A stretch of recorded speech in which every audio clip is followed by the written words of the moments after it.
अच्छा, तो शहबाज शरीफ साहब सुहेल वड़ाइच साहब जो हैं वो आपसे एक सवाल करने वाले हैं, और आपको मैं पहले ही बता दूं कि उनके चेहरे पे एक कातिल मुस्कुराहट बिखरी हुई है।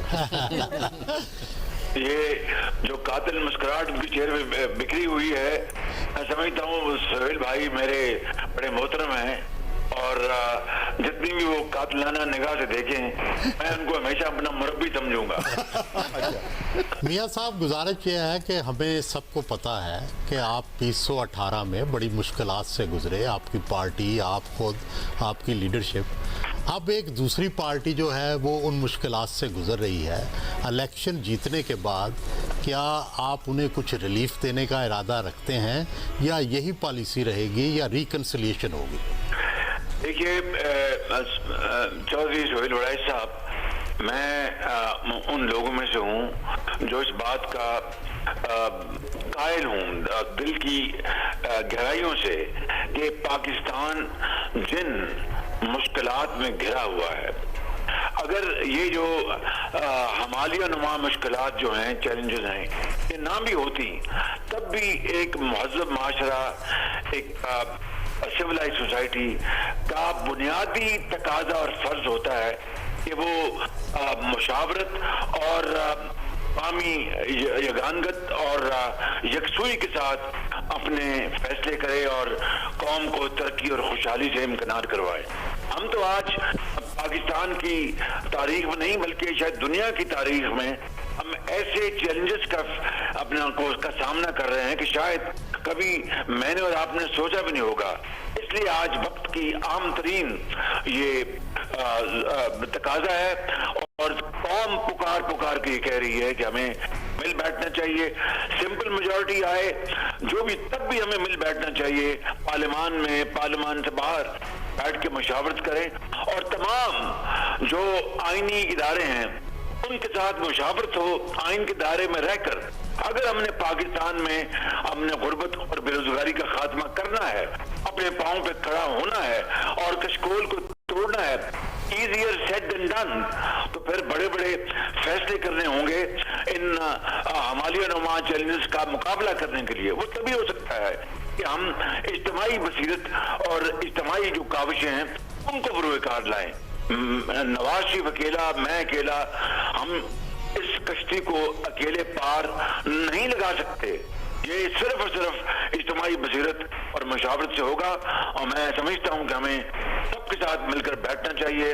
माजी से सबक हासिल करके हम इकट्ठे आगे बढ़ेंगे तो इंशाअल्लाह मैं समझता हूँ कि कामयाबी हमारे कदम चूमेंगी। अच्छा, मैं जियो के नाज़रीन को बता दूं कि इस वक्त न सिर्फ आप जियो की स्क्रीन पे शहबाज शरीफ साहब को लाइव देख रहे हैं, बल्कि जो ट्विटर स्पेस है उसमें भी शहबाज शरीफ साहब के साथ हमारी गुफ्तगू जो है वो लाइव जारी है। और अब सवाल करेंगी महमल सरफराज साहबा। जी अस्सलाम वालेकुम शहबाज साहब, मेरा आपसे ये सवाल है कि आपका जो सेंट्रल पार्लिमानी बोर्ड था जनरल इलेक्शंस के लिए 35 लोगों का था, उसके अंदर सिर्फ 2 खवातीन थी, मरियम नवाज साहबा और मरियम औरंगजेब साहबा। उसके अलावा जो आप लोगों ने जनरल सीट्स हैं उसमें आपने सिर्फ 28 टिकट्स दिए हैं खवातीन को। जमात इस्लामी जो कि एक कंजर्वेटिव और दायरे एक मजहबी जमात जो है उसको कंसिडर किया जाता है, उन्होंने 29 दिए हैं आपसे ज़्यादा। तो असल मानों में वैसे तो आप लोग औरतों के हकूक़ के लिए और वुमेन एम्पावरमेंट की बहुत बातें करते हैं, लेकिन असल मानों में कब आप इक्वल रिप्रेजेंटेशन देंगे खवातीन को सियासत के अंदर और डिसीजन मेकिंग पॉलिसीज के अंदर? देखें मोहतरमा महमल सरफराज साहबा, बहुत शुक्रिया आपका। एक तो मैं बड़े अदब से ज़रा तस्हीह कर दूं कि खाली मरियम नवाज साहबा या मरियम औरंगजेब साहबा नहीं थी, मोहतरमा जाफर इकबाल साहबा थी, वो भी थी उस पार्लियामेंट बोर्ड की मीटिंग में। 35 मैंने जो हकायक है मैं वो आप सामने पेश कर रहा हूँ। तो रही बात खवातीन की, उनकी इमेंसिपेशन की, उनकी एम्पावरमेंट की, तो मैं बिला खौफ तरदीद कह सकता हूँ, बिला खौफ तरदीद कि जो फैसले, जो इक़दामात मियां नवाज शरीफ की लीडरशिप में इस हवाले से हुए, शायद ही वो तारीख में कभी किसी हुकूमत ने लिए हों। पाकिस्तान में पहला खवातीन के सेंटर मुल्तान में अपना उसकी बुनियाद रखी गई, और आज वो मेरा ख्याल है पूरे आबोताब से वो अपना जिम्मेदारी अदा कर रहा है, जहाँ पर खवातीन की जो उनसे कोई ज्यादती होती थी, वहाँ पर बाकायदा वहाँ पर एक पुलिस स्टेशन है, वहाँ पर कोर्ट है, हर चीज मैंने जाके उसका इफ्ताह किया था। इसी तरीके से खवातीन को हमने पंजाब में हमने जो गवर्नमेंट बोर्ड थे फेडरल गवर्नमेंट में, नवाज शरीफ साहब ने गवर्नमेंट बोर्ड में उनको बाकायदा हमने उनकी नॉमिनेशन की। इसी तरीके से खवातीन की जो उनकी ट्रेनिंग है, चाहे वो स्किल ट्रेनिंग है, वोकेशनल ट्रेनिंग है, हमने पंजाब वोकेशनल ट्रेनिंग इंस्टीट्यूट बनाया, वहाँ पर उनको हजारों बच्चों और बच्चियों को हमने वहाँ पर तालीम दी। और इसी तरीके से आप देखते हैं कि हमने खवातीन के लिए अपना पाकिस्तान में नवाज शरीफ साहब की क़यादत में हमने रोजगार के बेपनाह मौके उनको मुहैया किए। तो मैं तफसील में नहीं जानना चाहता, मैं ये कहूँगा आपका सवाल बिल्कुल बड़ा जायज़ है और सर आंखों पर आपकी ऑब्जर्वेशन, इस मैदान में अभी काम करने की बहुत ज़रूरत है। I agree with you. जी सलीम साफ़ी साहब सवाल करेंगे जी। शहबाज साहब अस्सलाम वालेकुम। ये आपसे बेहतर कोई नहीं जानता कि इस वक्त पाकिस्तान की वज़ारत उज़्मा की जो कुर्सी है वो पुलों की सेज नहीं कांटों का हार है, और उसके नतीजे में बेतहाशा ज़हनी प्रेशर भी इंसान पे आता है और जिस्मानी प्रेशर भी इंसान पे आता है। तो जो मियां नवाज शरीफ साहब हैं आपके बड़े, वो के लिहाज से भी इस वक्त शायद सबसे ज़्यादा उम्र के हैं, फिर उन्होंने इतनी तवील बीमारी और ख़तरनाक बीमारी काटी है।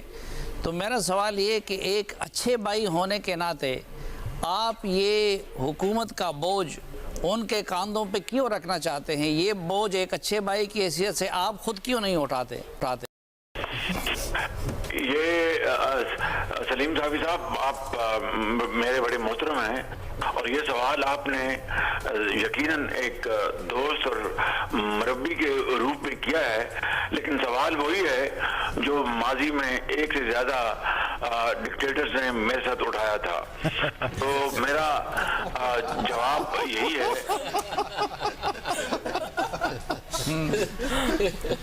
जी आप जवाब मुकम्मल कीजिए। जी मेरा जवाब यही है जो मैंने अभी शुरू में मैंने गुजारिश की है। आप, मैं ये तो नहीं करता था कि आप दोस्त और एक इंतहाई मुखलिस दोस्त होने के नाते आप भी छुरी पकड़ के कुछ चीज काटना चाहेंगे। नहीं तो शहबाज साहब, या फिर बीमारी वाला मामला उतना सीरियस नहीं था और उसको बढ़ा चढ़ा कर पेश किया गया, या फिर आप इतनी कितनी बड़ी जिम्मेदारी है जो आप उनको दे रहे हैं? मैं आपको बताऊं कि वो बीमारी, देखिए ये बात मैं माजूर चाहता हूँ आप, मैं तो उनकी खैरखाई में कह रहा हूँ कि जी उनकी सेहत, उनकी उम्र, उनका न सिर्फ बड़ी जेन्युइन थी, बड़ी सीरियस थी, और प्लेटलेट्स का उनका जो लेवल था वो 1500 पे आ गया था at one point in time. इंसान इस लेवल पर अपना जिंदा ही नहीं रहता। और ये रिपोर्ट आप देख लें, जो कि मेरी वो बोर्ड नहीं था, इमरान खान न्याजी साहब ने वो बोर्ड बनाया था कि अपने शौकत खान अस्पताल के वहाँ पर उनके डॉक्टर उस बोर्ड में मौजूद थे, उनकी रिपोर्ट। तो ये तो अल्लाह ताला का खास करम था कि उनको जिंदगी मिली। लेकिन आपने जहाँ पर कहा कि सबसे ज्यादा उम्र उनकी है, तो सबसे ज्यादा तजुर्बा भी उन्हीं का है। शेबू फराज भी उन्होंने देखे हैं अपनी जिंदगी के। तो इंशाअल्लाह आप दुआ करें, कल एंडेट आएगा तो फिर इंशाअल्लाह आपसे इस बारे में मजीद बात होगी।